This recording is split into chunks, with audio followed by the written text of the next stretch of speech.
So I do not supervise any frontline staff any longer. And so, but I still am constantly thinking about the frontline staff. Like when I think about the things that make me feel any job, there's like some portion of it that's painful and some portion of it that's inspiring or like life-giving. And for me, it's 100%, how do I offload frontline staff and benefit our patients at the same time? Like that's the bullseye that I'm constantly trying to hit. And there are times that I'm more or less successful at that. So, and I think like shaping culture to some extent too, which makes me cringe to say that. But like, I think it means something that, you know me somewhat, like I'm not like fancy or, like I'm messy and a klutz and say jokes that I probably shouldn't. And like, I still got promoted. So it's like you can be authentic and show up as yourself in the organization that I work for, at least, and be successful. And I think when people see me being my authentic self, that makes them feel like they can be their authentic self. And it just builds trust and camaraderie, which then can be like funneled into productive efforts. And is that something that you're willing to talk about or that I guess comes up in a more explicit way with those program leads that you supervise as you kind of model this and hope that they would then in turn similarly model that kind of interaction style?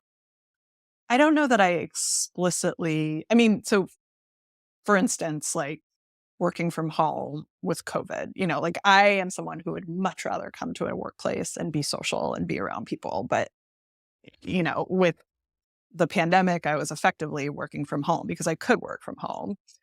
And so that was the right thing to do. But like, my kids walking around in the back and like, pulling on my hair and like, I'm not shutting off the camera. I'm just being like, this is my life. Like, this is reality. This is how COVID is affecting me. Like, I have no fucking space, And I'm not like embarrassed or ashamed. And like, same for them. Like, if they're like funny elderly parent that they're taking care of, like wanders into the back camera, like, what's up, mom? Like, we're good. This is life. This is who we are. We're here to take care of people. And like you on the other side are also a person that needs to be taken care of and seen.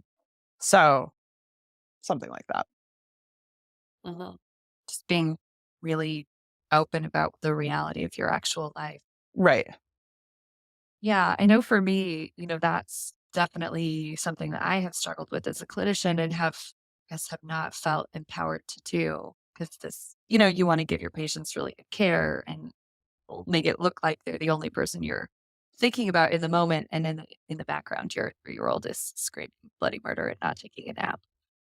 So, yeah, I But think that's, something. yeah, I mean, I think if you're doing it for yourself because you feel like you want to have a boundary around it, like it feels too like intimate to have your like family, whatever noises in the back, like you should honor that. But I think if you're doing it because you feel like the patient is gonna resent it, like I don't necessarily think that's true. I think they're like, oh, you're a person, you're a human.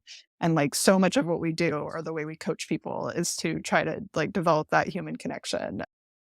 So, your audio sounds are just helping that out of like, yes, I am a multifaceted human and like I care about you and you are my work for the next half an hour, but like it doesn't mean I'm not a robot. Like it's I still these things are still happening. COVID is still affecting me and trying to show up and take care of you, but life's kind of shitty for me too. Mhm. Mhm. Yeah, it really just kind of shifted the way that we perceive ourselves and increase that allowance for humanity in a Right. even a powerful way that should be. Like, we're not automatons.